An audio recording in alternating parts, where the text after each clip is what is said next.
Pemirsa, Gubernur Jawa Tengah Ganjar Pranowo masih menjadi tokoh favorit dalam pemilihan presiden 2024 nanti. Elektabilitas Ganjar hampir menyentuh angka 30%. Ya, dalam survei Carta Politika dengan metode 10 nama tokoh yang jadi favorit calon presiden, Ganjar ada di posisi pertama dengan 29,2%. Hasil ini senada dengan survei yang telah dilakukan sejumlah lembaga sebelumnya termasuk SMRC. Di posisi kedua diisi oleh Menhan Prabowo Subianto dengan elektabilitas sebesar 23% dan Anies Baswedan dengan 20,2%. Menparekraf Sandiaga Uno ada di peringkat keempat dengan elektabilitas 4,9% dan Ridwan Kamil di posisi kelima dengan persentase 4,8%. Uniknya, penguasa papan atas survei sebagian besar diisi oleh tokoh-tokoh yang bukan pengambil keputusan di partai politik.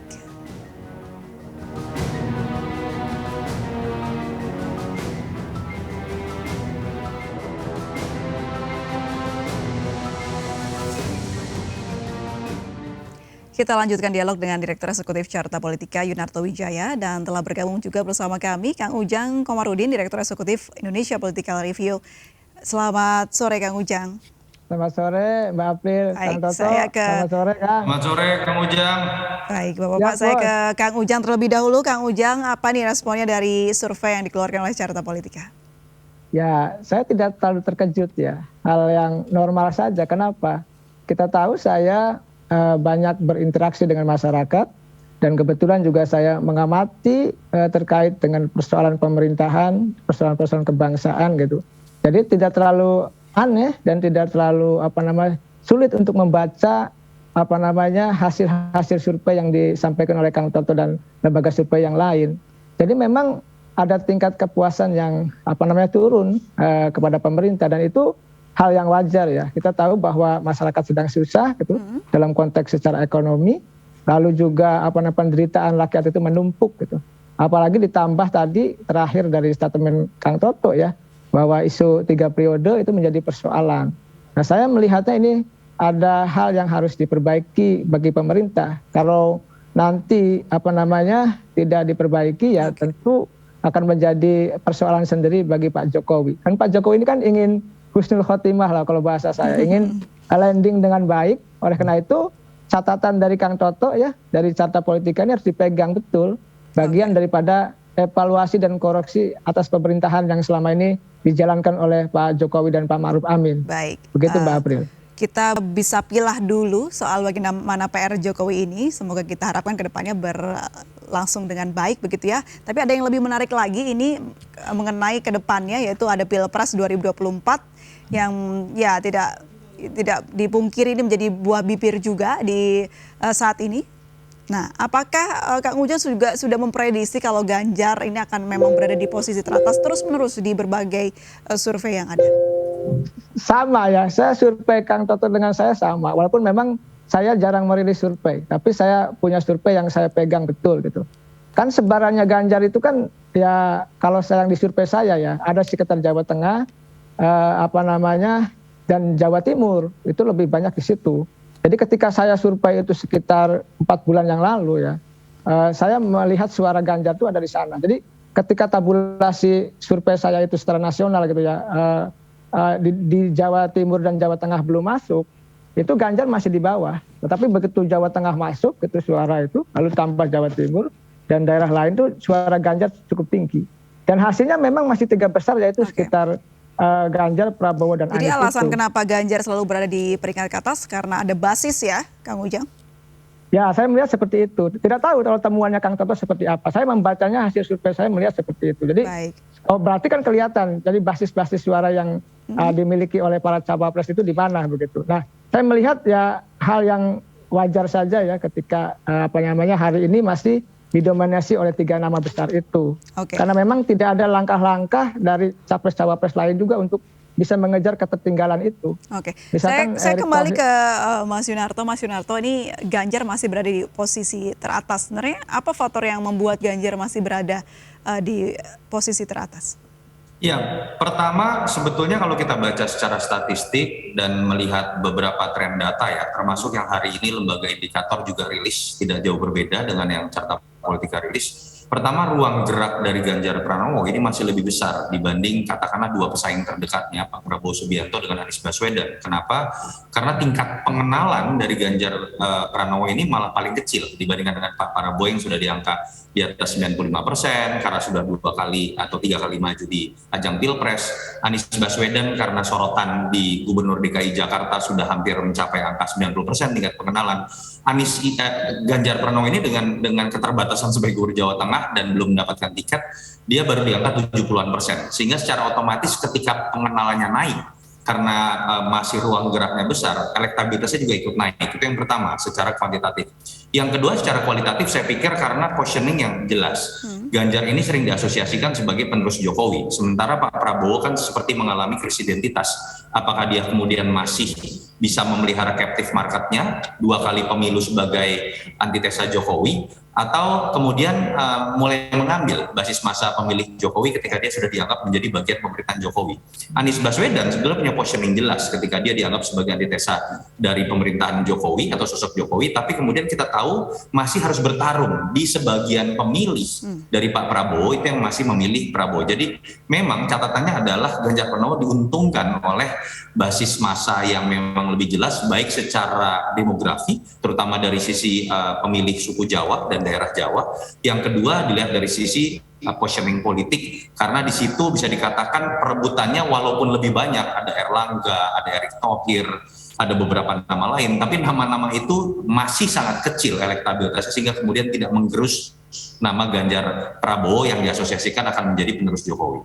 Jadi Pak Ganjar ini beruntung karena memiliki legasi pendukung dari Pak Jokowi begitu ya, Pak Narto? Salah satunya iya, tapi kan juga jadi catatan. Kalau Ganjar tidak kemudian bisa memposisikan dirinya memiliki karakter personal branding yang lebih luas dari sekedar penerus Jokowi, dia bisa kemudian akan ikut menikmati penurunan dari tingkat kepuasan publik Jokowi yang saat ini sedang terjadi begitu ya. Jadi catatan buat Pak Ganjar juga, betul dia mendapatkan sebuah value added dianggap sebagai penerus Jokowi, tapi dia juga harus berdiri sendiri sebagai sebuah branding karena kita tidak pernah tahu apakah Pak Jokowi akan soft landing atau tidak, apakah Pak Jokowi akan mengakhiri masa pemerintahnya. Berarti berdampak besar pada nanti hasil yang akan diperoleh oleh Pak Ganjar ya mengenai bagaimana kinerja dari Jokowi. Tapi kalau tadi Mas Yunarto sempat bilang ada nama Erick Thohir begitu yang masuk dari jajaran survei, yang mana ini beliau di luar dari partai politik. Susah tidak sih untuk nama-nama seperti ini bisa masuk ke 3 besar begitu? Menurut saya sulit ya, saya harus katakan dengan tegas kalau kita baca secara kuantitatif angkanya jomplang sekali. Jadi 3 besar ini Mas Ganjar ada di angka 29%, Pak Prabowo di angka 23%, Anies Baswedan di angka 20%. Peringkat keempatnya itu Sandiaga Uno langsung ada di angka 1 digit, di angka sekitar 5%. Dan kemudian Ridwan Kamil di bawahnya juga di angka sekitar 5%, ada AHY, ada Ibu Khofifah di angka 3%. Jadi memang ada situasi yang berbeda jauh gap yang sangat besar, termasuk Erick Thohir di sini. Jadi saya harus mengatakan kalau kita hanya membaca secara kuantitatif, sepertinya nama-nama di luar 3 nama ini harus mencoba lebih realistis untuk memposisikan diri menjadi cawapres. Oke, tapi tidak adakah cara begitu dari nama-nama yang di luar partai ini untuk bisa melaju? Apakah harus memang bermanuver ke partai atau seperti apa peluangnya untuk bisa naik ke 3 besar? Pendekatannya ada 2 ya Mbak. Kalau kita bicara pendekatan melalui partai, sebetulnya itu kan hanya berbicara mendapatkan tiket, memenuhi prasyarat presidensial threshold. Tapi kalau ketika berbicara mengenai mendapatkan hati publik, membangun karakter personal branding, kalau kita mau jujur dari 5 besar nama, dari kemudian Ganjar, Prabowo, Anies, Sandi dengan Ridwan Kamil, sebetulnya kan 4 diantaranya itu bukan pemimpin partai. Okay. Ada 2 yang bisa dikatakan tanda kutip hanya petugas partai, Mas Ganjar dengan Sandiaga Uno, yang 2 sisanya malah Anies Baswedan dengan Ridwan Kamil kan bukan orang partai. Jadi saya malah melihat kalau secara branding, orang di luar partai itu bisa memiliki peluang menciptakan branding yang lebih leluasa dan lebih luas dibandingkan dengan sosok dari petinggi partai. Tapi memang ambiguitasnya akan terjadi ketika kita tahu nama-nama ini belum tentu bisa maju ketika mereka tidak mendapatkan tiket dari partai, dan kita tahu juga ketua umum partai atau pengambil kebijakan partai seperti Mbak Puan itu kan juga punya ambisi untuk kemudian maju. Disitulah menurut saya pertarungan yang yang akan menarik kita lihat di 2022 Kedepannya ya dan seperti apa? 2023 sebelum masuk ke situasi kampanye yang sungguhnya. Oke, saya ke Kang Ujang. Kang Ujang, kalau kita ketahui begitu ya, ini kan bursa Pilpres ini terbuka lebar karena Jokowi sudah selesai 2 periode. Jadi ini nama-namanya akan bertarung bebas begitu. Nah, dengan isu-isu yang ada di negara kita dan juga polemik yang terjadi, bagaimana cara tokoh-tokoh yang ada di survei ini memanfaatkan situasi? Ya kan ada 2 cara sebenarnya yang bisa dilakukan oleh para capres dan cawapres. Katakanlah capres hari ini lah ya, kita bicara capres. Yang pertama kan soal bagaimana membangun pencitraan. Ya pencitraannya ada 2, ada melalui udara dan ada melalui darat, kan kira-kira seperti itu. Ya udah, mereka sudah paham betul. Bagaimana mereka memaksimalkan itu. Nah, tetapi persoalannya mereka juga harus punya diferensiasi. Harus ada pembeda dari karakter-karakter atau program-program yang ditampilkan oleh capres-capres yang lain. Ini menjadi penting, itu 1 poin. Yang kedua, biasanya mereka itu kan punya tim, mohon maaf yang ini yang agak punya daya rusak yang lumayan cukup tinggi. Punya tim cyber army, punya buzzer yang memang konteksnya adalah bisa membusuk-busuki lawan. Ya kan 2 itu saja sebenarnya secara di dalam politik yang sederhana gitu loh. Jadi membangun pencitraan lalu membusuk-busuki lawan. Nah, bagaimana ke depan politik kita itu diwarnai oleh tadi ya pencitraan yang positif, membangun narasi katakanlah ya kampanye yang bagus yang baik terkait dengan persoalan Indonesia ke depan. Bukan lagi tadi membenturkan perbedaan-perbedaan yang ada. Apalagi tadi dalam konteks membusuk-busuki lawan. Nah, ke depan ini kita bangun bagaimana yang ditampilkan oleh capres-cawapres itu betul-betul visi misi dan programnya itu. Ini kita belum sampai level seperti itu. Yang mudah-mudahan di 2024 nanti ya capres-cawapres itu memiliki kesadaran untuk bisa berkampanye, membangun narasi tadi ya visi misi dan program. Sehingga rakyat bukan lagi memilih karena mohon maaf ya, kita paham Kang Toto itu ya, bukan lagi memilih karena uangnya, karena uang cendol, karena amplopnya dan lain sebagainya, tapi narasi gagasan besar untuk Indonesia ke depan. Ini yang harus kita bangun dan kembangkan. Kalau kita berkutat pada persoalan bukan dari inti ya, artinya. Jadi sebenarnya ini momen yang pas ya Kang Ujang ya untuk para tokoh-tokoh ini bisa memberikan pencitraan dan juga bagaimana langkah yang konkret begitu untuk masyarakat. Ya pas, pertama tidak ada incumbent, kedua ada tokoh baru kan. Oke. Jadi nanti presidennya betul-betul presiden baru. Bicara soal manuver, tadi yang Kang Kang Ujang katakan, ini ada yang sudah melakukan manuver. Partai Demokrat sudah mengusung Ridwan Kamil untuk menjadi wapresnya. Nah, kenapa ini tidak bisa mendongkrak, Mas Yunarto? Sorry, gimana? Ridwan Kamil tadi agak keputus. Diusung Partai Demokrat untuk menjadi wapres. Apakah ini tidak bisa menjadi peluang agar suara RK naik? Tapi rupanya kalau dilihat dari surveinya masih tetap saja. Iya, Ridwan Kamil ini kan pertanyaan pertamanya akan maju lewat partai mana ya. Walaupun beliau memiliki keunggulan, dia mewakili satu daerah yang jumlah pemilihnya terbesar.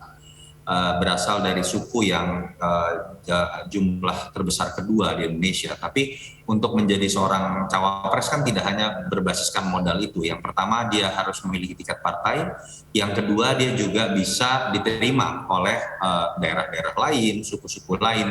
Itu yang menurut saya akan jadi PR besar buat Kang Emil. Dan kita tahu juga bahwa pertarungan di Jawa Barat juga tidak bisa serta-merta ketika beliau adalah gubernur Jawa Barat bisa dipastikan solid. Kita tahu ada nama-nama lain yang cukup kuat juga di Jawa Barat berasal dari tokoh-tokoh partai yang misalnya bisa memecah suara. Jadi PR-nya masih sangat besar buat Kang Emil, terutama nanti akan bisa terbaca di survei apabila Ridwan Kamil bisa mendapatkan elektabilitas di atas 10% atau 1 digit menjelang masa pendaftaran. Saya pikir itu akan jadi salah satu modal yang paling menarik untuk bisa dilirik oleh 3 nama capres yang katakanlah terkuat untuk kemudian bisa menggait Kang Emil selain daripada isu terkait tiket partai.